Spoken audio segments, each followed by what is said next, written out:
जब यीशु मसीह का ये विजय यात्रा का कहानी हम पढ़ते हैं बाइबल में। वो गधे का बच्चा बंधा हुआ था लंबे समय से। कोई खोलने वाला नहीं था। वो कैसे अपने आप को खोल सकता है? अपने आप को खोल नहीं सकता। वो चाहकर अपने आप के द्वारा बंधा हुआ था वो भी नहीं है। ना चाहते हुए भी बंधा हुआ गया था, है ना। और जब कोई उसको खोलेगा, वो चाहे या ना चाहे वो खुल जाएगा। रोमियो 5 अध्याय का 19 वचन लिखता है कि जैसा एक मनुष्य के आज्ञा ना मानने से अनेक लोग पापी ठहरे, उसी प्रकार एक मनुष्य की आज्ञा मानने से अनेक लोग धर्मी ठहरे। तो यहां भी हम जो पापी बने, हम चाहकर पापी करके पापी बने ऐसा नहीं है। कई लोग इस प्रकार की झूठ बात को फैलाते हैं कि हाँ, बच्चे मासूम होकर जन्म होते हैं, लेकिन जब वो पाप करते हैं भले बुरे का ज्ञान पाके तब वो पापी होते हैं। बाइबल ऐसा नहीं कहता है ना। निश्चित रूप से परमेश्वर हमें चुनने का एक अधिकार दिया है, लेकिन आम का पेड़ एप्पल फलने को चुनेगा तो नहीं फल सकता ना। उसी प्रकार जो मनुष्य पापी मनुष्य है, वो चाहकर भी पाप नहीं कर सकता। कौन इंसान पाप करना चाहकर पाप करता है? हाँ? आप जेल में भी जाकर पूछेंगे तो लोग जो अपराध किए हुए हैं ना, वो लोग भी चाह रहे थे इसलिए ऐसा कि ऐसा नहीं है। अचानक कभी ऐसा सोच आया, अचानक कभी ऐसा परिस्थिति आ गया। वो लोग पछता रहे हैं कि उस दिन अगर ऐसा ना हुआ था, उस दिन अगर ऐसा नहीं हुआ होता। मतलब भले काम करने को सब लोग जानते हैं, सब लोग सीख रहे हैं, लेकिन भलाई करना चाहकर भी भलाई नहीं कर पाते। और जब बुराई करना नहीं चाहते हैं वही बुराई हो जाता है। इसका मतलब क्या है? कि मनुष्य के अंदर पाप है। इसलिए बाइबल में लिखा है, एक मनुष्य की आज्ञा ना मानने से अनेक लोग पापी ठहरे। वो एक मनुष्य कौन है? आदम। तो हम ना चाहते हुए भी उस पाप की प्रकृति में जन्म हुए हैं। इसलिए जो बुराई करना नहीं चाहते हैं वो कर बैठते हैं। वो कर बैठते हैं। ये हमारे प्रकृति में है। अगर पढ़ेंगे इफिसी 2 अध्याय का 3 वचन, तो उस प्रकृति के बारे में यहाँ लिखा जाता है। एक बार जरा खोलते हैं। इफिसी 2 अध्याय का 13 वचन। मैं ये थोड़ा हमारा शुरुआती क्या था उसको याद दिलाना चाहता हूं। उसके बाद आज जो रोमियो 11 अध्याय का वचन पढ़े हैं उसको भी हम एक एक करके देखेंगे। इफिसियों 2 अध्याय पहले खोलेंगे। इफिसियों 2 अध्याय का 3 वचन। इनमें हम भी सबके सब पहले अपने शरीर की लालसाओं में दिन बिताते थे और शरीर और मन की इच्छाएं पूरी करते थे, और अन्य लोगों के समान स्वभाव ही से क्रोध की संतान थे। क्या लिखा है? स्वभाव ही से क्रोध की संतान थे। कौन सा स्वभाव आया? कैसे ये स्वभाव आया? कहां से आया? कैसे हम क्रोध के संतान बन गए? हम कैसे शरीर की लालसाओं में दिन बिताते थे? क्या हम शरीर पर मन लगा के जीने को हम पसंद करते थे इसलिए? क्या पाप करना पसंद करते थे इसलिए पाप किए? जब हमारा मालिक पाप था, वो पसंद करता था, तो फिर हमें क्यों बुरा लगता था? क्योंकि हमारा असली स्वरूप जो परमेश्वर हमें रचा है वही स्वरूप है। हम पाप में जो फंसे हुए थे, हम भी शरीर के अभिलाषाओं के अनुसार दिन बिताकर पाप करके जिए। ये हम चाह रहे थे इसलिए नहीं, लेकिन एक शक्ति है जो पाप का शक्ति खींचे जा रहा था। इसलिए जितना भी हम लड़ाई कर रहे हैं कि पाप ना करो, पाप ना करो, पाप ना करो, फिर भी पाप कर रहे हैं। तो जब कोशिश करके पाप नहीं करूंगा, आज से पाप नहीं करूंगा। जब नया साल आएगा, आज से पाप नहीं करूंगा। जब क्रिसमस आएगा, आज से पाप नहीं करूंगा। अभी ये पाम संडे आया, इसमें शक्ति दो प्रभु, आज से पाप नहीं करूंगा। गुड फ्राइडे आएगा, प्रभु मुझे शक्ति दो, फिर पाप ना करूंगा। आपने मेरे पाप के लिए बहुत कोड़े खाए, बहुत मार सहे, आपने मेरे कारण ये दुख उठाया, प्रभु मुझे शक्ति दो, आगे को पाप नहीं करूंगा। पुनरुत्थान रविवार में, प्रभु मैं आगे को और पाप नहीं करूंगा। जितना भी कोशिश कर रहे हैं, जितना भी कोशिश कर रहे हैं, ये निकम्मा कोशिश रहा, असफल रहे। पतरस भी रात भर परिश्रम किया था, एक भी मछली नहीं मिला था। ऐसा पतरस का स्थिति है हमारा। जो भी योजना कर रहे हैं अपने जीवन को चलाने के लिए, नहीं बन रहा है। कौन ऐसा किया? परमेश्वर उसको शून्य बनाया। हालेलुया। परमेश्वर ने उसको शून्य बनाया। नहीं तो ये पतरस नहीं है जो परमेश्वर को ढूंढेगा, यीशु को ढूंढेगा। ऐसा पतरस नहीं है। आज वो चर्च में मैं परमेश्वर का इच्छा जो हमें चलाता है उसके विषय में प्रचार किया था। दाऊद को परमेश्वर हिब्रोन और यरूशलेम को भेजना चाहता है, लेकिन वो अपने सोच का अनुसरण करके कहाँ चला गया था? सिगलग गया था, है ना। बीते दिनों में हमने ये वचन भी सुने थे। तो जब अपने सोच का अनुसरण करके वो सिगलग को गया, परमेश्वर उसको जला दिया कि नहीं जला दिया? बेवजह सिगलग जलाकर जलाया नहीं गया। वो बोलेगा कि मैं तो परमेश्वर का विश्वास करके जी रहा हूँ, परमेश्वर का अनुसरण करके जी रहा हूँ, परमेश्वर का पूछ पूछ के जी रहा हूँ, लेकिन सिगलग नगर क्यों जला दिए? सिगलग नगर में जाने के लिए परमेश्वर को पूछे थे क्या? नहीं पूछा था। उसको लगा था कि मैं शाऊल के हाथ में मर जाऊंगा। उसको लगा था कि मैं सिगलग में जाऊंगा तो सुरक्षित रहूंगा। उसको लगा था कि फलिस्तीन नगर में जाऊंगा तो मैं सेफ रहूंगा। राजा शाऊल मुझे ढूंढेगा नहीं और परेशान हो जाएगा, निराश हो जाएगा, तभी हम पूरा सेफ रहे। इसलिए वो अपने से, उसको अपने लिए जो सुरक्षा जगह महसूस कर रहा था वहां वो चला गया। परमेश्वर बोला ये तेरा जगह नहीं है, इसलिए उसको अमालेकियों को भेजकर जला दिया, फूंक दिया। लेकिन जब वो नगर जल गया, तब दाऊद ने परमेश्वर को पूछना शुरू किया। वो समझ पाया कि मैं अगर मेरे सोच का पीछा करके जाऊंगा, मेरे सोच का अनुसरण करके जाऊंगा, तो सब नष्ट हो जाएगा। इसलिए अभी मैं परमेश्वर को पूछना चाहिए। परमेश्वर को पूछा, मैं अमालेकियों का पीछा करूं? क्या मैं मेरे सारे खोया हुआ वस्तु को लौटा ले आऊंगा, छुड़ा ले आऊंगा? प्रभु ने कहा हाँ जा। हो गया, छुड़ाया। और उसके बाद जब वो सारे सब छुड़ा के ले आया तो कहाँ गया? सिगलग में गया क्या? नहीं ना। परमेश्वर उसको पूरा जला दिए थे। कहाँ गया वो? अपने अनुसार नहीं जा रहा है। अभी पूछ रहा है, प्रभु मैं कहाँ जाऊं? प्रभु बोला तो हिब्रोन को गया। तो हिब्रोन को गया। हिब्रोन में लोगों ने, प्राचीनों ने उसको राजा के रूप में अभिषेक किया। वो यहूदा का राजा बन गया, है ना। फिर उसके बाद फिर से दूसरा सामुएल जो 5 अध्याय में हम जाते हैं, वो पूरे इसराइल का राजा बन जाता है, क्योंकि परमेश्वर का इच्छा वो था।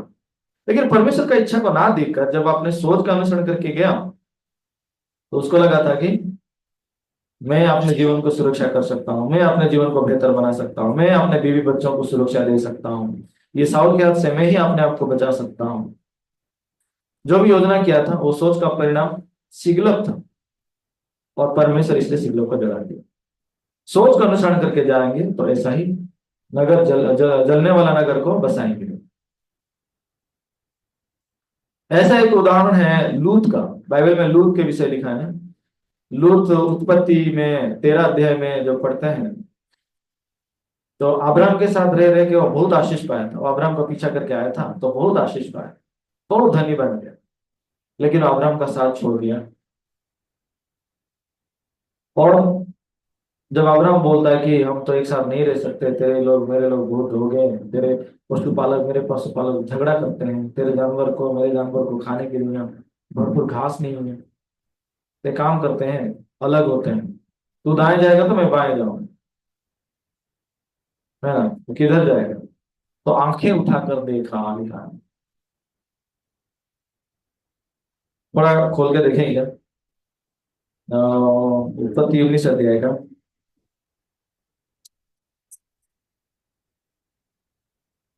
19 नहीं, पहले 13 अध्याय देखते हैं।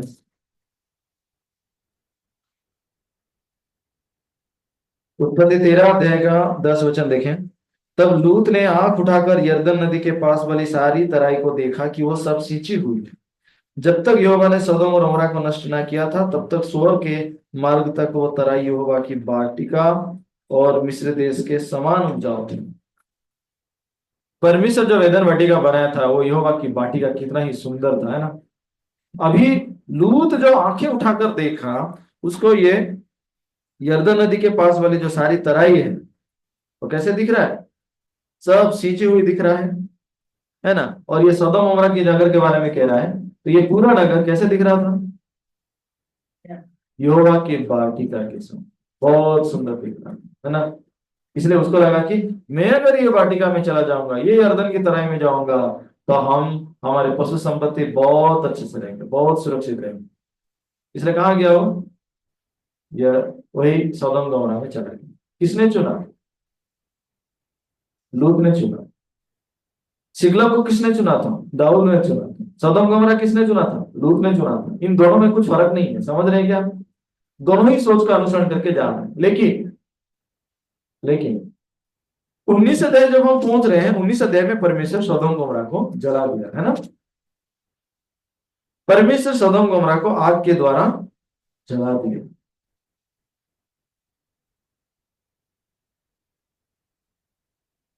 इसलिए हम यहाँ पढ़ते हैं, 23 वचन पढ़ते हैं। उत्पत्ति 19 अध्याय का 23 लिखा है, लूत के सोर के निकट पहुंचते ही सूर्य पृथ्वी पर उदय हुआ। तब यहोवा ने अपनी ओर से सोदोम और अमोरा पर आकाश से गंधक और आग बरसाई, और उन नगरों को और उस संपूर्ण तराई को और नगरों के सब निवासियों को भूमि की सारी उपज समेत नष्ट कर दिया। प्रभु ने सदोम गमोरा को नष्ट किया है ना। फिर आप अब आगे देखेंगे तो ये जो सोर के निकट कौन गया है, लूत पहुंचा है।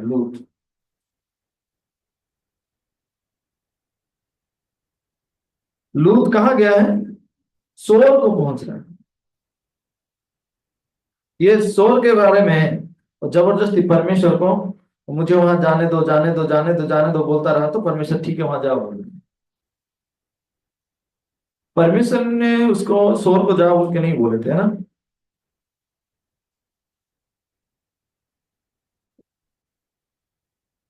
14 में परमेश्वर बस उसको बोले थे कि यहां से निकल कर तू जा। कौन सा नगर जाऊंगा, प्रभु को पूछना चाहिए था, नहीं पूछना। लेकिन मुझे सोर को भेजो, सोर को भेजो करके वो सोर को जाने के लिए रिक्वेस्ट कर रहा है, और सोर को चला गया अपने सोच के अनुसार सोर को। ठीक है, तो सोर को जाना चाहते, सोर में रह करके परमेश्वर ने उसको निर्देश दिया कि सोर में रहे। लेकिन वो सोर में रहा क्या, थोड़ा पढ़ते हैं 30 वचन में।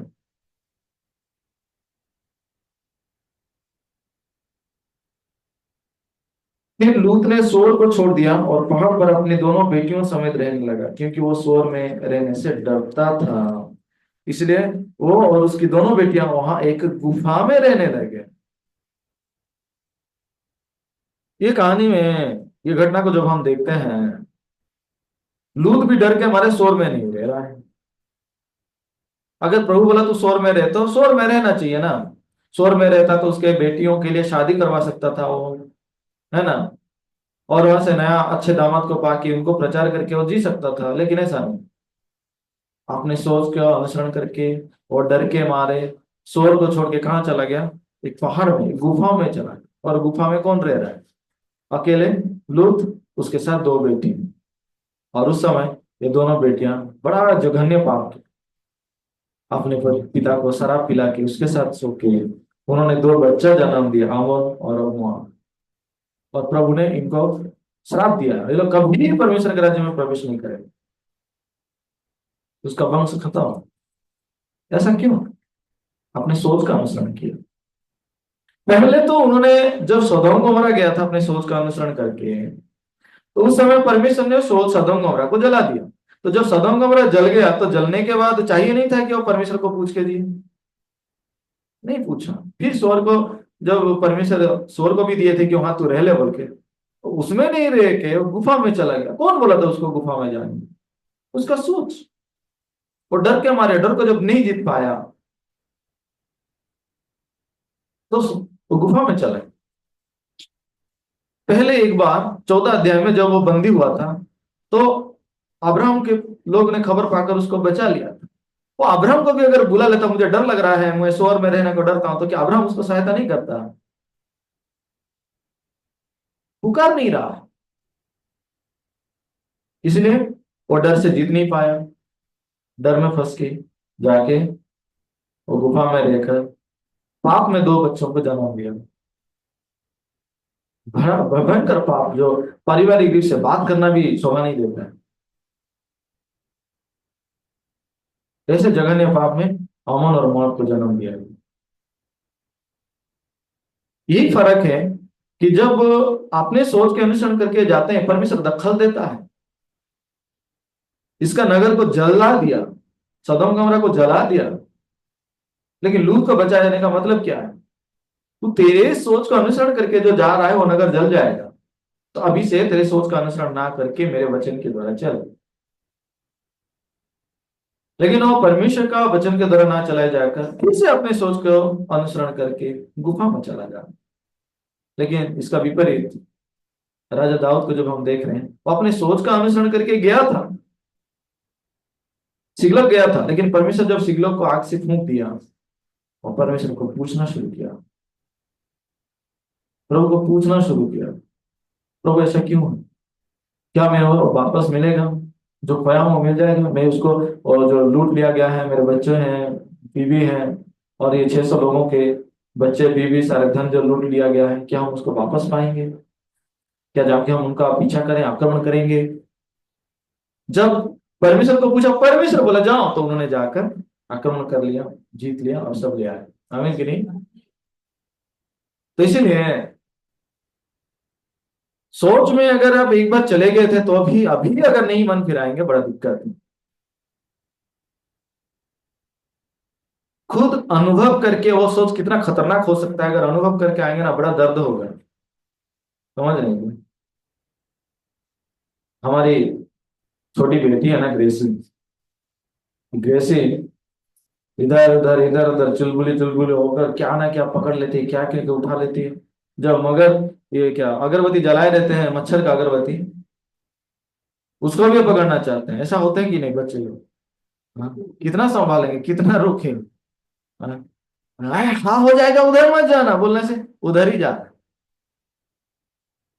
मैंने सुना है कि बच्चे लोग नकारात्मक बातें नहीं समझते, उधर मत जाना बोलने से मत जाने का मतलब क्या नहीं समझते, उनको लगता है कि उधर जा बोलना। ऐसा सुना है क्या? ऐसा है क्या? तो मुझे ये बात सही लग रहा है, इसलिए, है ना? उधर जा रहे हैं तो ए बाबा इधर आ बोल के बुलाना चाहिए, है ना? हाँ? उधर मत जाना बोलेंगे तो उधर ही जाते हैं। नहीं नहीं, आप ये मच्छरदानी, मच्छर का अगरबत्ती जब जल रहा था, उसको पकड़ने जा रहे, कितने बार रोकेंगे, कितने बार उठा के लाएंगे, तो और मुझे खेलने नहीं दे रहे, मुझे मैं जो चाह रहा हूँ नहीं दे रहे करके जिद करके रो रहे। है नहीं, आओ बचाना है ना, और रोए या जो भी है, क्या करेंगे, बचाना। लेकिन एक दिन तो हमारे नजर बच के वो कब जाके पकड़ ही लिया, हाथ जल गया उसका, है ना? उसका समझा रहे हैं कि ये पकड़ेगा तो जलेगा, इसलिए नहीं पकड़ना है। नहीं समझ पा रहे हैं कि क्या है, पता नहीं, जाकर वो पकड़ ही लिया, जल गया, है ना? बहुत रहे, तो एकदम दिमाग में रह गया, इसको पकड़ने से जलते हैं। अगले दिन उसकी माँ अगरबत्ती जला के जब ला रही है, वो भाग रही है। क्यों भाग रही है? हाँ, इसको पकड़ूंगा तो फिर जलूंगा, रोऊंगा करके। है ना? एक्सपीरियंस करने से बड़ा दर्द होता है, हाँ? सोच का अनुसरण करना इससे भी ज्यादा दर्दनाक है ना। अगर हम लूत का कहानी देख रहे हैं, दाऊद का कहानी देख रहे हैं कि ये लोग सोच का अनुसरण करके गए हैं, तो इतना दर्दनाक हुआ, तो मैं भी सोच के पीछे जाऊंगा तो इतना दर्दनाक होगा। ये समझ के अगर हम मन फिराएंगे तो कितना सरल है ना? लेकिन हमारा मन भी अब बच्चों की जैसा मानता नहीं है ना। हाँ? किधर बहता है? आरामदायक परिस्थिति की ओर, जो हमें अच्छा लग रहा है वो सोच की ओर, शरीर की ओर। इसीलिए कुछ भी परिस्थितियों मुश्किलें आ जाए तो आसानी से हम बोल देते हैं कि हाँ, परमेश्वर छोड़ दिया, प्रभु जिंदा है भी कि नहीं है, प्रभु सच्चा है कि भी नहीं है। लेकिन ये सबके पीछे परमेश्वर के की योजना रहता है, इच्छा रहता है। लेकिन उस समय हमारे मन को मैनेज करने के लिए, संभालने के लिए अगर कोई प्रचारक, प्रभु के दास, है ना, कलीसिया अगर नहीं है तो कितना ही टूट पड़ेंगे, है ना। हम इस बार ये कांडाडा करते हुए जब गए थे भटगांव, है ना, उस दिन छुट्टी था एक दिन, तो मनोज भाई के गांव में प्रोग्राम करने के लिए गए थे। तो कैसे जाएं, कैसे जाएं, कैसे करें। तो चलो चार चार लोग पूरा चलेंगे करके बाइक में, मैं, है ना, सामने उसी बैठी थी और मैं बैठा था, और ज्योति सावनी ग्रेसी को पकड़ के बैठी थी, और लैपटॉप भी, प्रोजेक्टर भी वो पकड़ी थी, है ना, एक बैग में पकड़ के लैपटॉप, प्रोजेक्टर, और ऐसा करके चार लोग बाइक में गए थे 90 किलोमीटर। धूप होगा करके सुबह सुबह निकल गए थे, फिर भी थोड़ा धूप हुआ, और उधर पहुंच के हालत पूरा खराब, पूरा बहुत मतलब ये टायर्ड लगा, तो थोड़ा थोड़ा मैं जाके थोड़ा रेस्ट किया वहाँ। फिर उसके बाद हम उधर मस्जिद सिस्टर का घर है, तो उनके गाँव भी थोड़ा जाके आएंगे बोल के गए। तो मनोज भाई अपना गाड़ी लेके चलते हैं बोल के वो साथ में चले। तो उनके सौरू लोग भी उधर रहते हैं, तो ये मर्सी सिस्टर के घर भी गए, तो उनके चाचा लोग भी आए हुए थे। तो हम सब उनको सुसमाचार प्रचार किए, तो मैं मर्सी के माँ को भी फेलोशिप किया, उनको लकवा मारा है। तो देखते ही पूरा पहचान आ गया कि कैसे वो उनका मन में अनेक नकारात्मक सोच काम कर रहा है ना। इसलिए मैं फेलोशिप किया कि ऐसा परिस्थिति क्यों आता है, और उधर लोग ऊपर से ताना मार रहे हैं, तो हमारे समाज छोड़ दिया इसलिए ऐसा हुआ, वगैरह वगैरह, नहीं कि नहीं। ऐसे बातें सुनते हैं तो कैसा लगता है, हाँ। मन में यही बात सही है जैसा लगता है। और परमेश्वर जो योजना किए हैं उसके बारे में क्या, बीते दिनों में हम बिलाप गीत 3 अध्याय का 33 वचन सुने थे ना, कि परमेश्वर अपनी इच्छा से ना किसी को क्लेश देता है ना दबाता है, कष्ट में दबाता है ना। यूं ही ऐसा नहीं करता है परमेश्वर, उसके पीछे की योजना है। सिगलग नगर जला दिए तो परमेश्वर का एक इच्छा है, योजना है, इसलिए जला दिए। सदम गमरा जलाए गए तो उसका भी कारण है। तो कभी कोई बीमार पड़ता है तो उसके भी पीछे कारण है ना। मैं ये मिशनरी का एक कहानी बहुत बार शेयर किया था। एक मिशनरी जो पापुआ न्यू गिनिया जाना चाहता था, है ना, उसका एक्सीडेंट हो गया था, पैर काटना पड़ गया, कितना बुरा हादसा हो गया। तो इसको बुरा हम सोच सकते हैं, है ना। लेकिन क्यों परमेश्वर ऐसा होने दिया, क्यों परमेश्वर ऐसा होने दिया। उस समय वो तुरंत नहीं समझ पा रहे, लेकिन जब 1 महीना बीतने के बाद, उनका पैर ठीक होने के बाद, और रबर लेग लगाकर जब मिशनरी बनकर गया, तो वो पापुआ न्यू गिनिया वो देश में कुछ ऐसे लोग थे जो लोग इंसान को मार के खाने वाले लोग, है ना, इंसान को मार के खाने वाले लोग थे। वो लोग, इन्होंने इसको पकड़ लिया, ये गोरा आदमी मिल गया है, इसको खाएंगे तो बहुत स्वाद लगेगा, है ना। तो वो लोग पकड़े, लेकिन उस समय उसका जान जाने वाला था, उसको मारने वाले थे। लेकिन उस समय अचानक उसका बुद्धि आया और क्या बोला कि तुम अगर मुझे मारना चाहते हो तो पहले मुझे टेस्ट करो, है ना। अगर मेरा टेस्ट अच्छा लगेगा तो मारना। मैं सच कह रहा हूँ कि मेरा मांग से टेस्ट नहीं है ना। क्या हमें पागल बनाना चाहता है तू, हाँ। नहीं नहीं, तुम टेस्ट करो तो बोल के वो चाकू मांग के अपना पैर का एक टुकड़ा काट के दिया। कौन सा टुकड़ा काट के दिया, और रबर लेग बनाया था ना, रबर से उसका पैर बनाया हुआ था, उसका टुकड़ा काट कर दिया। वो मांसाहारी हो, भक्षक लोग हो, इंसान को खाने वाले हो, है ना, इंसान है कि जानवर है पता नहीं। ऐसे लोग हैं वो, इंसान को खाने वाले। अभी भी कुछ कुछ जगह पे लोग हैं ऐसे, है ना, बहुत रिमोट एरिया में लोग हैं, इंसान को मार के मारेंगे तो। ऐसे लोग है ना, जब वो रबर का मांस को खाया, कोई स्वाद नहीं है करके उसको छोड़ दिया। तब समझ सकते हैं कि परमेश्वर उसका एक्सीडेंट क्यों किया था। एक्सीडेंट होने के बाद तुरंत समझ में नहीं आ रहा था कि क्यों ऐसा हुआ था, क्यों ऐसा हुआ, क्यों प्रभु हमें क्यों एक्सीडेंट होने दिया, हमें क्यों लकवा मारा, हमें क्यों कैंसर हुआ, मुझे क्यों पत्थर दिए, है ना। परंतु तुरंत हमें समझ में नहीं आता है, लेकिन बाद में प्रभु का इच्छा जानते हैं। तो इस प्रकार मैं फेलोशिप किया और सुसमाचार सुनाया। परमेश्वर हिजकिय्याह को भी जो पीड़ा दिए थे, जो कष्ट दिए थे, जो कड़वाहट दिए थे, क्यों था पता है? शांति के लिए।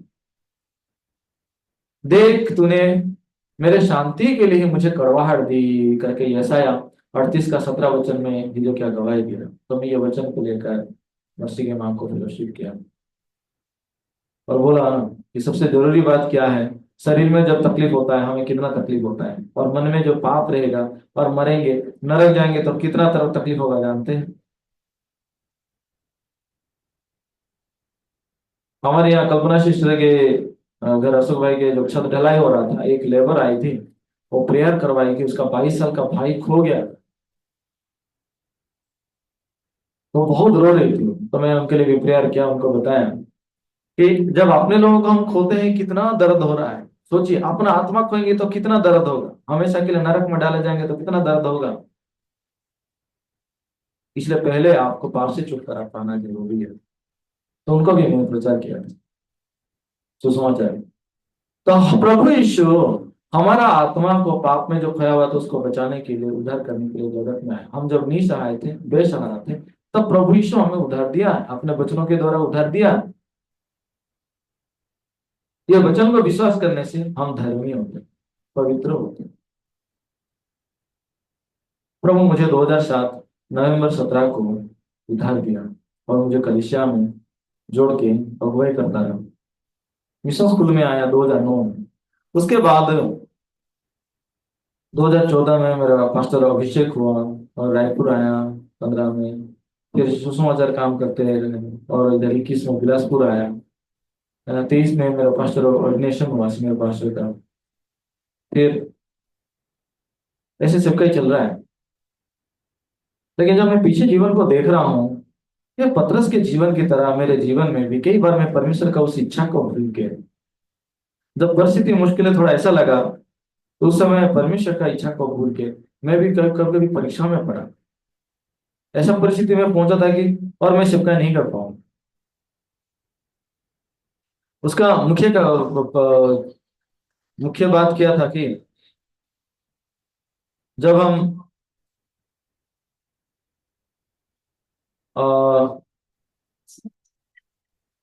जब हम ये देखेंगे पतरस का जीवन में और उस परमेश्वर का इच्छा को भूल गया था करके ऐसा हुआ। परमेश्वर का प्रतिज्ञा को भूल गया था। हमारे लिए भी परमेश्वर का योजना है, लेकिन उन चीजों को जब भूल जाते हैं हम कैसे सोच में पड़ जाते हैं कि और मुझसे नहीं हो पाएगा, मैं और कर नहीं सकता। निश्चित रूप से शुरू से हम ऐसे लोग हैं, हमसे नहीं हो पाएगा और हम नहीं कर सकते, ये हमारा शुरुआती है। लेकिन जब हम उसको भूल जाते हैं, हम प्रभु का काम अनुग्रह में जीते जीते हम समझने लगते हैं कि हम कुछ बन गए हैं, और हमारा मन कौन सा दिशा में बह जाता है? ऐसे दिशा में बह जाता है जहां पे हम प्रभु यीशु मसीह का वचन को सुन नहीं सकते। ईस्टर कनाडा का मूवी में पतरस का बारे में मैं सोच रहा था, ये पतरस का शुरुआती कैसा था, एक भी मछली नहीं पकड़ पाया, ऐसा निकम्मा है। लेकिन जब यीशु का वचन आया तो उस वचन के द्वारा उन्होंने बहुत सारे मछली पकड़ा। उसके बाद वो कहता है, "हे प्रभु मैं पापी मनुष्य हूं, मुझसे दूर हो जा।" ये कौन सा पाप स्वीकार कर रहा है? आजकल जैसे चर्च में लोग पाप स्वीकार करते हैं, संसार में अनेक चर्चेस में लोग ऐसा पाप स्वीकार करते हैं, ऐसा पाप स्वीकार नहीं है। उसने कोई पाप करके पाप स्वीकार नहीं कर पा रहा, मतलब पाप करके पाप स्वीकार नहीं कर रहा। उस समय तो रात भर वो मछली पकड़ रहा था ना, वो कौन सा पाप किया था? और अगर उसका पाप स्वीकार के बारे में देखेंगे तो कुछ लोग बोलते हैं कि हाँ वो समझ गया ना, पहले जो पाप किया था उस पाप स्वीकार कर रहा है। तो पहले अगर वो पाप किया तो उसको पाप स्वीकार कर रहा है, तो तुम्हारे जैसा वो करना चाहिए ना।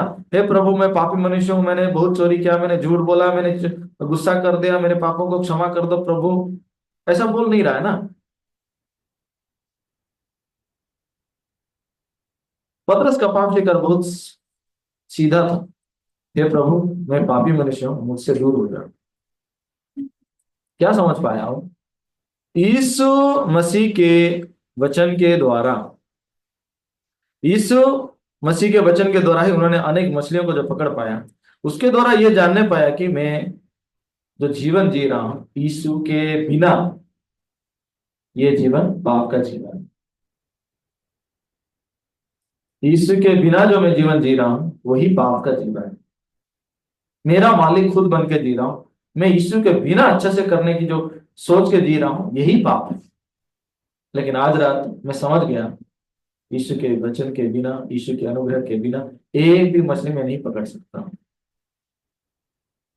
मैं शुरू में जो बताया था, जंगली जैतून वृक्ष और उत्तम जैतून वृक्ष में अंतर, ये जंगली जैतून वृक्ष था जो खुद अकेले बिना किसी सहारे मेरा जीवन को अच्छे से मैनेज कर सकता हूं करके सोच के जी रहा था। लेकिन परमेश्वर उस पतरस को शून्य किया। ये हमारा शुरुआती है। हमारे जीवन में भी हम जो कुछ कर सकते हैं तो ऐसा सोच के जीते हैं ना, मैं कुछ कर सकता हूँ, मुझे ये मालूम है, वो ज्ञान मालूम है, तो मैं कर सकता हूँ करके जो अपने ऊपर विश्वास करके बिना परमेश्वर के, बिना कलीसिया के, बिना प्रभु के दास के, बिना वचन के, बिना पवित्र आत्मा के मैं कर सकता हूं करके जो अपने उपाय, अपने विश्वास को लेकर जब जी रहे हैं, उसको प्रभु शून्य कर देता है। यही है कलम किए जाने का प्रक्रिया। जब लूत भी अपने सोच के अनुसार चला गया तो सदोम गमरा गया था, प्रभु ने उसको जला दिया था, फिर भी वो नहीं लौटा। लेकिन दाऊद जब अपने सोच के द्वारा मैं अपने परिवार को बचा सकता हूँ, मुझे अपने परिवार को बचाना चाहिए, मुझे अपने परिवार को सुरक्षा देना चाहिए, साउल से कैसे कैसे करके हम बचेंगे, हाँ इजराइल में रहूंगा तो वो मुझे पकड़ ही लेगा, इसलिए क्या करूं मैं, जाके सिगलग में रह जाऊंगा, फलिस्तियों के देश में रह जाऊंगा, वहां साउल कभी ढूंढने नहीं पाएगा। ये है जंगली जैतून। इसलिए क्या हुआ, परमेश्वर वो नगर को जला दिया। मैं चर्च में रहते हुए भी परमेश्वर का इतना अनुग्रह पाकर भी कई बार मैं इस बात को भूल कर मैं भी सोच में पड़ गया, और कई बार ऐसा सोचने लगा कि हमारे चर्च में ये, इसको आपके, हो सकता है आपके जीवन में भी ऐसा सोचे भी होंगे, यानी ये चर्च में पार्शियलिटी होता है। कुछ कुछ लोगों को बस प्रेम करते हैं, हमको तो पास्टर प्रेम नहीं करते हैं, हमारे घर भी पास्टर नहीं आते हैं, ऐसा सोचते हैं ना। कुछ कुछ भाई बहन बोले हैं मुझे, है ना। लेकिन मैं जब पास्टर के साथ रह रहा था ना, तब पास्टर कुछ कुछ मिशन स्टूडेंट लोगों को ही ज्यादा केयर करते हैं, है ना। मेरा नाम बस जानते हैं, लेकिन मुझे जानते भी होंगे कि नहीं है। इस प्रकार मैं सोच में भी पड़ा हुआ था। मास्टर बनने के बाद जब मैं रायपुर आया, रायपुर में मैं जब कुछ मुश्किलें में पड़ गया, क्योंकि घर किराया देना मुश्किल होता था, तो उस समय 2016-17 के समय में, तो एक बार तो पास्टर के सामने जो मिला था, हमारा पास्टर्स मीटिंग जब हो रहा था, मैं पास्टर को बताना चाहता था कि पास्टर आप पार्शलिटी कर रहे हो, आप मुझे केयर भी नहीं करते हो, भूल गए हो, इस प्रकार सब बोलना चाहता था। लेकिन ऐसा नहीं बोल पा रहा था, बस बोल रहा था पास्टर बहुत तकलीफ हो रहा है, बहुत मुश्किल हो रहा है, घर किराया नहीं दे पाया हूँ, ऐसा करके बोल रहा था। हाँ। असलियत में मेरे मन में वही सोच सब भर गया था एक समय, है ना। एक दिन में हमारे एक मिशनरी पास्टर का, इथियोपिया मिशनरी पास्टर का गवाही सुना तो मेरा मन को देखने पाया कि, सॉरी, मेरा मन को देखने पाया कि मेरा मन ऐसा ही था। वो मिशनरी भी ऐसे सोच रहे थे कि पास्टर पाक पार्शलिटी कर रहे हैं वो। तो मैं उनका गवाही सुन के मेरा मन और मेरा जीवन को एग्जैक्टली आईने की तरह देख, आपके साथ भी मैं शेयर कर रहा हूँ। तो पास्टर बता रहे थे कि वो इथियोपिया में 10 साल से ज्यादा रह गए, लेकिन कुछ कुछ और पास्टर लोग बहुत वो अच्छे से जीवन जी रहे हैं, अच्छे घर में गाड़ी चला के, कार चला के जी रहे हैं, लेकिन उनका कार भी नहीं था, घर भी एक छोटा सा घर में रह रहे थे। तो इसके कारण ना उनके मन में भी ऐसा शिकायत है। तो एक दिन पास्टर पाक को मिल के उन्होंने ये सारे बातें बताए, पास्टर मैं फेलोशिप करना चाहता हूँ, मुझे लग रहा है आप पार्शलिटी कर रहे हैं, इस प्रकार अपना सारे मन बताए। तो पास्टर पाक ने उनको क्या बोला, उनको बोले कि देख मेरा बेटा है यंगुक पाक, जो न्यूयॉर्क में पास्टर है। तो वो जब मिशनरी स्कूल में ट्रेनिंग ले रहा था, मैं भी चाहता था सबको बराबर ट्रेनिंग दूं, और मैं बहुत कोशिश किया सबको बराबर ट्रेनिंग देने के लिए। लेकिन जब मिशन स्कूल क्लास में कोई गवाही दे रहा है, कोई अपना प्रेजेंटेशन दे रहा है, मुझे नींद भी आता था कभी कभी, मैं ऊँगता ऊँगता था। लेकिन जब मेरा बेटा गवाही देने के लिए आता था, तो ये लड़का क्या बोलेगा, क्या समझ गया, क्या मन पाया करके सुनने के लिए मेरा पूरा कान खड़े होते थे। इसके बारे में मैं और कुछ नहीं कर पा रहा था बोले। इसका मतलब क्या पार्शलिटी है क्या? ऐसा नहीं है ना, बेटा है तो एक सेंटिमेंट्स रहेगा, है ना। लेकिन पास्टर ये फेलोशिप के द्वारा क्या बता रहे थे कि लेकिन तेरे साथ परमेश्वर है ना। पास्टर ने, ये मिशनरी, जो इथियोपिया के मिशनरी हैं, उनको ये बात कहा, परमेश्वर तेरे साथ है। हमारे पास्टर जिसने मुझे ट्रेनिंग दी है, पास्टर उनके द्वारा भी मैं यही बात को कई बार सुना, परमेश्वर तुम्हारे साथ है ना। एक बार मुझे जो नॉर्मली विटनेसिंग ट्रिप में भेजे थे, उस समय मत्ती का वचन को, 6 अध्याय का वचन को देखकर भेजे थे, आकाश के चिड़ियों को देखो ना, बोलते हैं ना, काटते हैं, फिर भी तुम्हारा पिता उनको खिलाता है। वो परमेश्वर तुम्हारे साथ है, तुम्हारे लिए काम करेगा। तो प्रभु सब कुछ तैयार किया है, प्रभु हमारे साथ है करके पास्टर फेलोशिप की। लेकिन जब इस प्रकार सोच में पड़ जाएंगे ना, सब नकारात्मक दिखेगा। इसलिए मन को हिफाजत करना बहुत जरूरी है। तो मेरा मन में इस प्रकार कई बार मैंने परीक्षा में जब पढ़ा, तो मुझे भी यही लग रहा था, और जीने का क्या मकसद है ना। मैं सुषमाचार के लिए आया था, लेकिन सुषमाचार के लिए मैं जी नहीं पा रहा हूँ, और क्या लाभ है अभी मतलब जो सुषमाचार के लिए पास्टर बन के जिएंगे सोच रहे, वही नहीं बन रहा है, किस आशा से जीऊं। इस प्रकार कई बार मैंने परीक्षा में पढ़ा। लेकिन बहुत धन्यवाद की बात है कि उस समय पास्टर फेलोशिप करके वचन के द्वारा मुझे फिर से पुनर्स्थापन किया, वचन में मेरा जड़ को जोड़ दिया। जब वचन में जड़ बैठ जाता है, वचन से शक्ति पाते हैं, तो चाहे वो जितना भी तकलीफ है, मुश्किलें क्यों ना है, कुछ समस्या नहीं है ना। और सबसे ज्यादा जो हमारे जीवन जी रहे हैं, है ना, सुषमा दर के लिए जिएंगे तो बाहरी सतावा तो रहता ही है ना, रहता ही है ना। जैसे कि आप चर्च जा रहे हैं तो लोग बोलते हैं धर्म परिवर्तन करेंगे, हाँ? चर्च जा रहे हैं तो बोलते हैं आप समाज तोड़ रहे हैं, चर्च जा रहे हैं बोलते हैं तो आप परिवार को बिगाड़ रहे हैं। इस प्रकार बाहर सतावी तो रहता ही है ना। जो उधार नहीं पाए हैं, वो पापी लोग हमें सताते हैं, है ना। लेकिन पापी के सतावी और सतावा से बढ़कर और ज्यादा क्या तकलीफ देता है, धर्मियों का सतावा। धर्मियों का सतावा सुने हैं क्या? हाँ? धर्मियों का सतावा, पापियों का सतावा तो आप सुने होंगे ना, कोई फोन करके धमकी देता है, चर्च मत जाना, ये हो गया, है ना। ये चर्च में हमारा कभी कभी धर्मियों का सतावा होता है। धर्मी धर्मी लोग वही है ना, चर्च के भाई बहन है ना, आपके परिवार के लोग धर्मी लोग हैं, उधार पाए हुए लोग हैं, है ना? उनसे जब सतावा होता है, वो सहना मुश्किल हो जाता है ना। हाँ? मैं क्या कह रहा हूँ समझ रहे हैं क्या? हम्म। पर तो मतलब इंटरपर्सनल रिलेशनशिप है कि नहीं, हाँ, व्यक्तित्व के जो संबंध है, परिवार, पारिवारिक संबंध, है ना, उसमें सताने वाले हैं, है ना, समझ रहे क्या?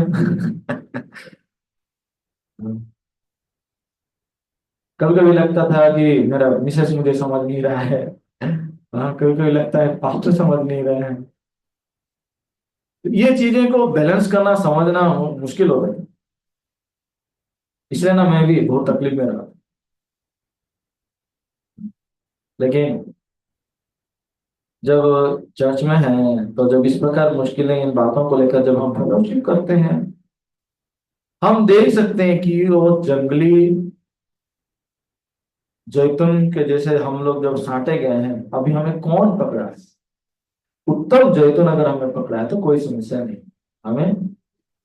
तो ये उत्तम जैतून, ये फेलोशिप है, ये प्रभु के दास में के द्वारा बहने वाला वो मन है जो इजराइल का परमेश्वर अपना इजराइल के लिए जो उद्धार रखा था उसको हम अन्य जातियों के लिए भी रखा। उस उद्धार में, उस संगति में, जो फेलोशिप में जी रहे हैं, वो फेलोशिप के कारण, वो जड़ के कारण हम पकड़ाए गए हैं। नहीं तो मैं कभी कभी सोचता हूँ सच में, अगर ऐसा फेलोशिप ना होता तो क्या होता। मैं रायपुर में जब था एक बार ऐसे बहुत परीक्षा में गिर गया था, मेरा माथा पटक दिया था दीवार पे। कोई कोई लॉकडाउन में जुड़ रहे तो देखे हम, इधर दाग बन गया था। सीनियर पास्टर ने जब फेलोशिप किया, मुझे बोले पत्थर और तेरा मुंडी दोनों टकराएंगे तो कौन टूटेगा जानता है? तेरा मुंडी टूटेगा। ईंट और तेरा मुंडी टकराएंगे तो कौन टूटेगा? तेरा मुंडी टूटेगा। तो दीवार पे क्यों पटक रहा है? तो परीक्षा में पढ़ेंगे, सोच में पढ़ेंगे ना, वहीं से सच में अकेले कभी बाहर नहीं निकल सकते। लेकिन परमेश्वर का धन्यवाद हो कि परमेश्वर हमें बेस्ट कलीसिया दिया, है ना। मैं हमेशा हमारे चर्च में भाई बहनों को कहता हूँ संडे में, वर्ल्ड का बेस्ट कलीसिया में सबका स्वागत है। आमीन कि नहीं? हाँ। लेकिन आज रनिया नहीं आई है घर में, क्या कर रही है पता नहीं। हाँ? इधर पास में है लेकिन नहीं आ रहे। शरीर का सेवा करके जीना चाहते हैं, इसलिए आराम से रह रहे हैं ना घर में। धूप हो रहा है, क्यों जाएंगे? हाँ? कारण ढूंढ रहे हैं कुछ, तो अभी पास्टर को मिलेंगे तो कौन सा कारण बताऊं बोल के। हाँ? मुझे कारण बताने की जरूरत नहीं है, अपने आत्मा के बारे में सोचिए, है ना। जितना हो सके ऑफलाइन सर्विस में अटेंड करके सुनिए, है ना। अगर बेड से उठ नहीं पा रहे हैं हम, तो भी दिक्कत नहीं है ना, चर्च में आके इधर सो जाओ ना और वचन सुनो। हम्म। धन्यवाद। मैं क्या बोल रहा था कि ऐसे जब सच में हम जब ऐसे सोच में पड़ जाते हैं, गिर जाते हैं, सारे चीज नकारात्मक दिखता है। लेकिन दूसरी तरफ अगर देखेंगे, उद्धार पाने के बाद परमेश्वर कितने ही हमारे जीवन में आशीषें दिए हैं, अनुग्रह दिए हैं, है ना। हमें सुसमाचार के लिए इस्तेमाल कर रहे हैं। मैं जब याद करता हूँ परमेश्वर सुसमाचार के लिए मुझे कहाँ कहाँ लेकर नहीं गया, कहाँ कहाँ मुझे इस्तेमाल किया। मैं राज्य स्टार का मेंबर था, हमारे गुडनेस बैंड का मेंबर था।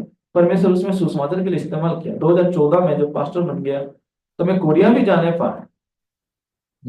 17 में फिर 3 महीने का ट्रेनिंग भी जाने पाया, हांगकांग सीएलएफ में भी जाने पाया। परमेश्वर क्या अनुग्रह नहीं दिए हैं? क्या अनुग्रह दिए हैं। लेकिन जब सोच में पड़ गया था, एक सोच की तरफ पकड़े जाते हैं तो सारे नकारात्मक सिद्ध दिखते हैं। फिर इधर यहाँ आने के बाद भी 2023 में और कोई सीएलएफ गया था। फिर 24 में भी गया था, 3 महीना भी रहा था मैं गंगनाम चर्च में। तो चर्च के द्वारा ही सब हुआ ना, परमेश्वर के अनुग्रह से तो हुआ है। कितने अनुग्रह पाए हैं ना। लेकिन जब सोच की तरफ पकड़े जाते हैं, सब छांटे जाएंगे, सब चीजें आपको सिर्फ उसी नजर से सब दिखेगा। लेकिन उस समय अगर वचन नहीं है, प्रभु के दास नहीं है जो हमें यहाँ से निकाल सकेंगे, सच में बहुत दर्दनाक होता है। इसलिए भाई और बहनों, तो ये हमारा अस्तित्व, हमारा शुरुआती क्या है उसको याद करके मन फिरा के प्रभु के पास लौटना बहुत जरूरी है। सोच में जाएंगे तो सिगलों को ही जाएंगे, सदम गोमरा को ही जाएंगे। लेकिन जब परमेश्वर उसको जला के दिखा देता है, वो वक्त है कि वो राइट टाइम है कि हमें उसी समय ही लौटना है। मुझे 2018 में मेरी शादी हुआ, उसके बाद हमने 19 में बाइक भी खरीद ली चर्च में, है ना। लेकिन इतना अनुग्रह पाने के बाद और 2017 में मैं और पास्टर की अगुवाई से यहाँ का सरकार के साथ मिलके बहुत बड़ा यूथ प्रोग्राम भी हमने किया था। ये ऐसी बात, ऐसी काम नहीं है जो मैं अपने शक्ति से कर सकता हूँ, लेकिन चर्च का द्वारा परमेश्वर की तरह अनुग्रह पाते हुए मन कहाँ जा रहा है? यीशु से दूर। और ऐसा स्थिति में जा रहा है जहां पर परमेश्वर का वचन सुनाई नहीं देता है। हमारे भाई बहनों को मैं कुछ लोगों को ऑब्जर्व कर रहा हूँ, जब वो चर्च में उधर पाके 2-3 साल 5 साल हो रहा है, उसके बाद वचन सुन नहीं पाते। क्यों ऐसा हो रहा है? देखने पर वो चर्च में परमेश्वर के द्वारा इस्तेमाल किए गए कुछ कुछ मेंबर्स हैं, कांटाटा में इस्तेमाल किए गए, उसके बाद वो लोग वचन की संगति से दूर हो रहे हैं। वो लोग अच्छा एक्टर है इसलिए उनको कांटाटा में हम नहीं बुलाए थे। हाँ? उन लोगों के बिना कांटाटा नहीं हो सकता इसलिए भी नहीं बुलाया थे। अब इस साल किसी को भी कांटाटा में एक्टिंग के लिए नहीं बुलाया गया, फिर भी कांटाटा हो रहा है। लेकिन जब उनका मन का स्थिति को मैंने देखा, सच में भयानक स्थिति है। कौन सा दिशा में उनका मन जा रहा है, होश नहीं है। कांटाटा में इसलिए उनको बुलाया गया था कि एक बार वो परमेश्वर का काम को अनुभव करें, परमेश्वर का मन को सीखें, परमेश्वर के द्वारा वो लोग क्या करें, तो लगाम लगाए जाएं, है ना। जैसे किसी घोड़ा को तालीम दिया जाता है तो उसका दाम बढ़ता है, उसी प्रकार वो परमेश्वर का लगाम से जिएंगे ना, तो वो लोग भी बहुत मूल्यवान जीवन जी सकते हैं। ये चीज को अनुभव करें करके उनको बुलाया गया। वो चर्च में रहते हुए 30 दिन 40 दिन जब रहकर उन्होंने वो प्रभु के वचन सुन के संगति करके मन को बांट के परमेश्वर का काम को देखे, कितना खुशी से प्रभु के सामने जी रहे। लेकिन उसके बाद घर जाके कैसे जी रहे हैं? अपने सोच के द्वारा, मुझे वो लड़की पसंद है, वो लड़का पसंद है। और अगर उनको कोई बताएगा, क्या बोलते हैं, सब लोग तो ऐसे जी रहे हैं। भयानक स्थिति। अभी भी समय है मन फिराने का। अपने सोच के द्वारा जो दाऊद चला गया, क्या सिगलग नगर जलाया नहीं गया? क्या उसके बच्चे बीबी सब बंदी बनाए नहीं गए थे क्या? कितना दयनीय रूप से जिए। अगर लगातार हम ऐसे ही सोच के द्वारा जिएंगे तो लूत के जैसा जीवन अंत होगा। बहुत दर्दनाक, बहुत दयनीय रूप से।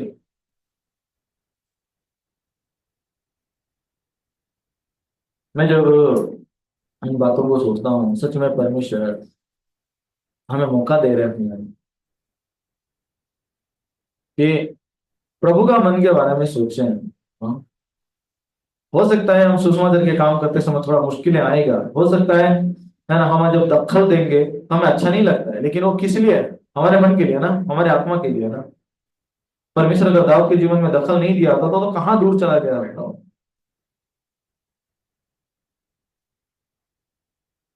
हम जब सुषमाचार में जी रहे हैं, थोड़ा मुश्किलें तो क्या है। आज पास्टर पा का मैं वचन सुन रहा था, मत्ती 8 अध्याय से पास्टर प्रचार कर रहे थे।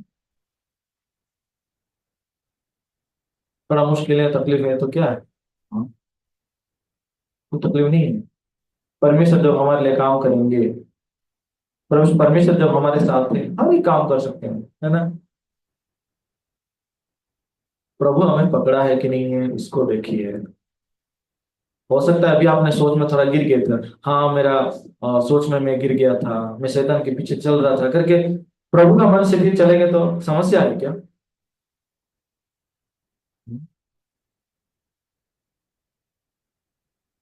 नहीं है ना। लेकिन कुछ भाई बहन सच में अपने मन ना फिरा के जब लगातार जी रहे हैं, बहुत दयनीय जीवन है। हम एक वचन हम देखते हैं, मत्ती मत्ती का और 14 अध्याय 31 वचन खोलेंगे।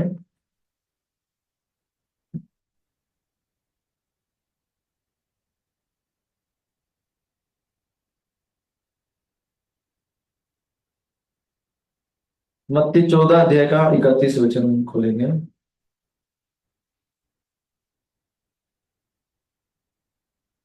पहले 28 से पढ़ते हैं, चलिए।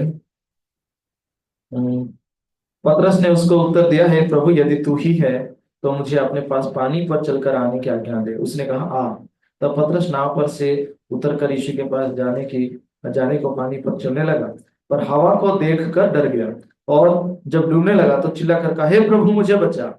यीशु ने तुरंत हाथ बढ़ाकर उसे थाम लिया और उससे कहा, हे अविश्वासी, तूने क्यों संदेह किया। ये 14 अध्याय कहानी है, जब यीशु पानी पर चल रहा है, वो घटना है ना। तो इसके पहले जो घटना हुआ था, वो 5,000 लोगों को यीशु मसीह खिलाया था। उसके पहले की घटना आपको पता है ना, बपतिस्मा देने वाला यूहन्ना की सर काट दिया गया था। ये बात सुनकर यीशु मसीह पहाड़ पर गया प्रार्थना करने के लिए, और ये बात सुनते ही अनेक लोग यीशु के पीछे चले। तो वहां पे जो 5,000 लोग भीड़ थे, वो लोगों को वचन सुनते सुनते 3 दिन जब रहे थे, तो उनको यीशु मसीह यहाँ खिलाया था। जो 5 रोटी और 2 मछलियों के द्वारा यीशु मसीह ने इनको भोजन दिया था। उसके बाद यीशु मसीह चेलों को नाव पर चढ़ने के लिए भी मतलब यीशु मसीह उन चेलों को नाव पे जाके वो झील के उस पार जाने के लिए भेज दिया, और कहीं प्रार्थना करके बाद में गया। एकदम रात को, जैसे चौथा पहर को यीशु मसीह जा रहा है। ये लोग नाव में पहले से, चेले लोग पहले से चले गए थे, लेकिन यीशु बाद में पानी पे चल के जा रहा है। चले देखकर डर गए, नहीं भूत है क्या करके, ये भूत है करके डर गए। तो यीशु बोला कि मत डरो, ये तो मैं हूँ, ढांढस बांधो, ये तो मैं हूँ। तो जब यीशु मसीह का आवाज सुनकर पतरस आश्चर्य होके देख रहा है कि यीशु पानी पर चल के जा रहा है। कोई नहीं बोला था, लेकिन पतरस कह रहा है कि मुझे पानी पर चलने के लिए आज्ञा दे प्रभु। तो पानी के ऊपर चल के गया। इसने बोला आप, वो चल के गया। कैसे हो गया? यीशु के कहने से, है ना। यीशु के कहने से बहुत मछली पकड़ा था, यीशु के वचन के अनुसार वो पानी के ऊपर भी चल रहा है। ठीक है, जब हम यीशु के कहने पे जी रहे हैं तो ऐसा अनेक महान महान काम का अनुभव कर सकते हैं। ये अच्छी बात है ना। लेकिन जब हमारा मन को अगर यीशु नहीं पकड़ेगा ना, हम अगर यीशु के द्वारा पकड़ाए नहीं जाएंगे, तो कहाँ जाएंगे बताए?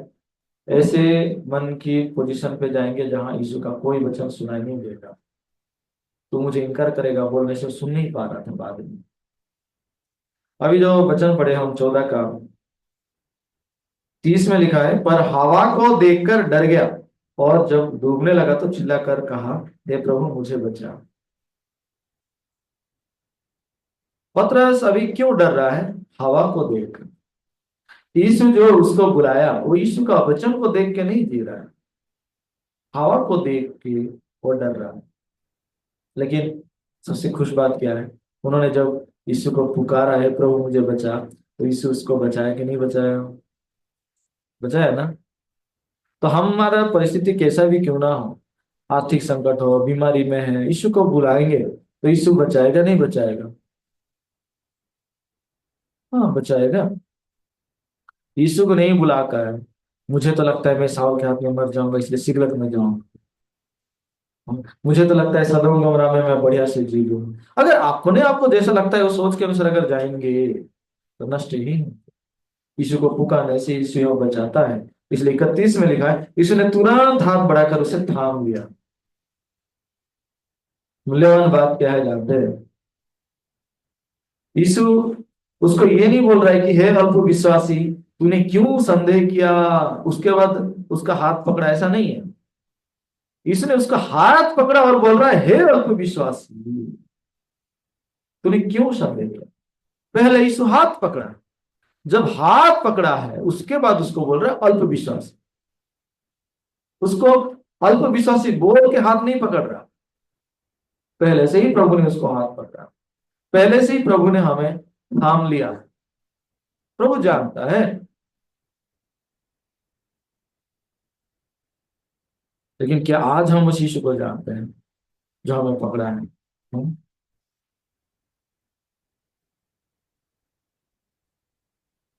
तो परमेश्वर हमें कह रहा है कि प्रभु को पुकारेंगे तो प्रभु हमारा सुनता है, तो क्यों ना प्रभु को पुकारे। हम प्रभु को पुकारेंगे तो प्रभु हमें सुनता है, हाथ थाम लिया है, हमें उधार करके नहीं छोड़ा है। उसी इच्छा से हम यीशु मसीह के देह के एक ही बार बलिदान चढ़ाए जाने के द्वारा पवित्र किए गए हैं, और एक ही चढ़ावे के द्वारा उन्हें सर्वदा के लिए सिद्ध भी कर दिया है। प्रभु नहीं छोड़ा। लेकिन जब उस प्रतिज्ञा को भूल के सोच के द्वारा पकड़ाया गया तो हमें लग रहा था कि हमें और स्वीकार नहीं कर पाऊंगा, प्रभु मेरे लिए काम नहीं करेगा। परमेश्वर नहीं छोड़ा। ईस्टर कनाडा के जो मूवी दिखाते हैं हम, उसमें भी आप देख सकते हैं चेले लोग भी यीशु मरने के बाद निराशा में हो, गलील को भी चले गए कोई मछली पकड़ने। लेकिन यीशु मसीह उनको नहीं छोड़ा, उनको जाके गलील में मिला, इससे उनको अपनी इच्छा के अनुसार सुसमाचार के प्रचारक के रूप में खड़ा किया। आज यहाँ संडे सर्विस में जुड़े हुए हर एक भाई बहनों को परमेश्वर भी सुसमाचार के लिए इस्तेमाल करना चाहता है। हर एक को उस दिन हमारे जो गेस्ट स्पीकर सुबह जुड़े थे वो कह रहे थे कि सब उधर पाए हुए भाई बहन एक एक पास्टर है, एक एक सुसमाचार प्रचारक है। आमीन कि नहीं? आमीन। इसलिए और कुछ दिन ही नहीं है, बर या महीना भर, अगले महीना भर भी लगातार हम कांटाडा के प्रोग्राम करके, मूवी दिखा के प्रोग्राम कर सकते हैं, सुसमाचार प्रचार कर सकते हैं, क्यों नहीं कर सकते, है ना? तो इस प्रकार बाइबल स्टडी कर सकते हैं। हमारे चर्च में कई प्रकार का मूवी है, इजराइल का भी मूवी है, उसको भी दिखा सकते हैं, है ना? हाँ? कुछ भी प्रोग्राम करके सुसमाचार सुनाया जा सकता है। लेकिन अगर आप एक सोच को ग्रहण करेंगे, मुझे लगता है अब किसी ना किसी दिन शाऊल के हाथ में मर जाऊंगा, तो डर डर के ही जिए। बाइबल में प्रभु कहा है क्या गौरैया परमेश्वर के, दो गौरैया परमेश्वर के इच्छा के बिना नहीं बिकते हैं, और उसमें से एक भी परमेश्वर की इच्छा के बिना नहीं गिरता है ना। लेकिन तो तुम्हारे बाल सब गिने हुए, तुम तो गौरैयों से बहुत बढ़कर हो। हमारा मृत्यु क्या परमेश्वर की इच्छा के बिना होगा क्या? हाँ, नहीं ना। इस बार जब हम कनाडा प्रोग्राम के लिए गए थे, वहाँ शांतनु ब्रदर के पिताजी चले गए, तो हमने सर्विस किया, वहाँ फ्यूनरल सर्विस किया। तो प्रभु का इच्छा नहीं होगा तो क्या हम जा सकते हैं प्रभु के पास? कभी कभी जब मुश्किल तकलीफ होता है, हम नहीं बोलते हैं क्या मैं मर जाता तो अच्छा होता, इसलिए मर जाते हैं क्या? चाहने से मर जाएंगे? हाँ? नहीं, कोई चाह, आप चाहने से कोई नहीं मर सकते, कोई दूसरा व्यक्ति चाहने पर भी आपको मार भी नहीं सकता। शैतान हमें डर में फंसा कर, सोच में बांध कर, प्रभु का वचन को विश्वास ना करने पर ऐसा बना देता है। चलिए यह बांधेंगे, प्रभु हमें पकड़ा है, पतरस को जैसा पकड़ा है हमें पकड़ा है। ये उत्तम जैतून का जड़, ये जंगली जैतून के डाली को पकड़ा है। हम जंगली जैतून के डाली हैं, लेकिन वो जड़ हमें पकड़ा है। इसलिए हम फल को लेकर घमंड नहीं कर सकते। हमारे द्वारा प्रभु ने क्या काम किया, हमें क्या है इस्तेमाल किया, उससे बढ़कर हम प्रभु का जो अनुग्रह पाए उसमें हमारा मन केंद्रित होना चाहिए। हम प्रभु का अनुग्रह पाके सुसमाचार के इस्तेमाल किए गए। आज भी जो वो परमेश्वर ने प्रचार के लिए मौका दिए, तो मैं प्रभु को धन्यवाद देता हूँ कि परमेश्वर हमें फिर से अपने प्रेम को याद करने दे रहा है, और हम मन बदल के, शून्य होके, जहां से हमारा शुरुआत हुआ था वो शून्य पे लौटे, वजन मशीन की तरह, है ना? तब जाके इस्तेमाल होने के लायक रहेंगे। वजन मशीन अगर शून्य पे नहीं आएगा तो उसमें कुछ वजन नहीं कर सकते। उसी प्रकार हम अगर शून्य पे नहीं आएंगे तो परमेश्वर हम इस्तेमाल भी नहीं कर सकते। ये उत्तम जैतून में जब छांटे गए हैं तो हमारे द्वारा भी उत्तम जैतून का फल आएगा, है ना? उत्तम जैतून से बहुत अच्छा तेल निकलता है, तो इसलिए उत्तम जैतून का चिकनाई का भागी हम हुए। तो चलिए उस यीशु मसीह का मन, जिसके द्वारा हम धर्मी बनाए गए, जिसके द्वारा हम पवित्र बनाए गए, उस पवित्र आत्मा के जलाए चलकर जिए। हम उद्धार पाने के बाद हमारा मालिक बदल गया है। यह बात स्वाभाविक है, मनुष्य का मन में ढल जाना, शरीर की ओर ढल जाना, है ना, शारीरिक सोच की ओर ढल जाना, ये स्वाभाविक है। लेकिन प्रभु हमें जानते हुए यीशु मसीह को दिया है, और धर्मी जन विश्वास के द्वारा जीता है। पापी लोग कभी विश्वास के द्वारा नहीं जी सकते, है ना? विजय यात्रा का क्या मतलब है? यीशु मसीह सब जीत लिया, उन्होंने मृत्यु को भी जीत लिया, है ना? तो जो यीशु मसीह मृत्यु को जीत लिया, पाप को जीत लिया, हमारे शरीर के सारे अभिलाषों को जीता नहीं है क्या? जीता है ना? तो यीशु के द्वारा जिएंगे तो क्यों शरीर के द्वारा चलाए जाएंगे? जब मालूम नहीं था आप शरीर के द्वारा चलाए गए, जब अभी मालूम हुआ तो फिर से शरीर के पीछे चलेंगे विनाश होने के लिए। चलिए परमेश्वर का बुलाहट को याद करें, परमेश्वर की इच्छा को याद करें। प्रभु हमें सुसमाचार में बुलाया, ये धार्मिक काम में बुलाया, तो उस सुसमाचार को प्रचार करके घोषणा करके जीवन करके मैं आशा करता हूँ। आइए प्रार्थना करेंगे। सर्वशक्तिमान पिता परमेश्वर, धन्यवाद देते हैं आपके अनुग्रह दया से आज हम रोमियो 11 अध्याय का 17-18 वचन से प्रभु का मन के बारे में मनन किए, ध्यान किए। प्रभु सच में हम पाप के कारण मरे हुए लोग थे, परमेश्वर के क्रोध के पात्र थे स्वाभाविक रूप से, लेकिन ऐसे लोगों को प्रभु आपने दया करके यीशु मसीह का देह के एक ही बार बलिदान चढ़ाए जाने के द्वारा हमें पवित्र किया और उसके पुनरुत्थित होने के द्वारा हमें धर्मी बनाया। इसलिए सारे मोहम्मद आपको देते हैं पिता, हम तो शून्य थे, हमारे जीवन में यीशु का वचन आने से हम बदले, हमारा मालिक बदला। उस नया मालिक यीशु के द्वारा आने वाला जीवन को भी जीने में सहायता कीजिए, मदद कीजिए। प्रभु सब बातों का आपके हाथों में सौंपते हैं। अभी जो वर्चुअल घंटा के द्वारा सुसमाचार प्रचार के काम हो रहा है, उन सब कामों में भी आशीष दीजिए और हम जहाँ कहीं भी हम प्रभु वहाँ पे सुसमाचार को घोषणा करने पाए। हमारा हर घटना हर घड़ी प्रभु आपका है, इसलिए आपके महिमा के लिए इस्तेमाल होने पाए। इस प्रकार दया अनुग्रह दीजिए। सब बातों को आपके हाथों में सौंप कर प्रार्थना विनती सुने हैं, इसलिए धन्यवाद देकर हमारे उद्धार करता है ये प्रभु यीशु मसीह नाम से प्रार्थना करता हूँ, आमीन। ये धन्यवाद।